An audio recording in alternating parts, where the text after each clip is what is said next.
All right, let's look at the homework 3.1, problem number 6.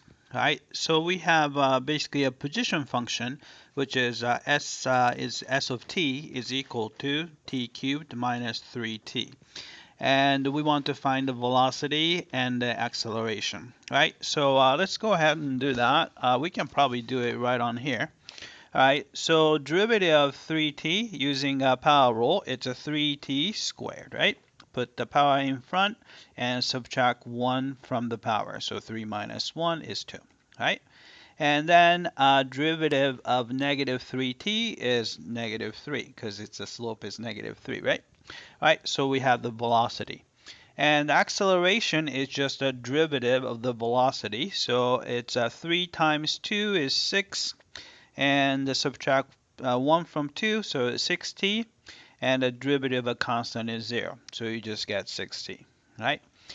And once you've done that, part B, find the acceleration after 7 seconds. So t is equal to 7, so you just have to plug it in here. So 6 times 7, 42, right? So we got that. And here, find acceleration when velocity is 0, right? So here, it needs a little bit of work, so I'm going to have here.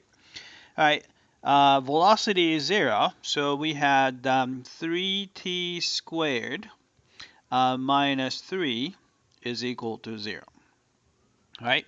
Then we can just solve it. So you have pull out the 3 first. Actually, why don't I do this? I'm going to just divide through by 3. Right? So you have a t squared minus 1. 0 divided by 3 is still 0. And then we can factor out. So it's going to be t plus 1 and t minus 1 equals 0. All right? So you have t is equal to minus 1, negative 1, and the positive 1, right? All right. Since we cannot go back in time, I guess we have to make sure that it's positive. So a second later, the velocity is 0, right? Then all you have to do is type in. So acceleration function was a of t was it 6t, right? Then we plug in t equals 1. So you have a 6 times 1, which is 6, right?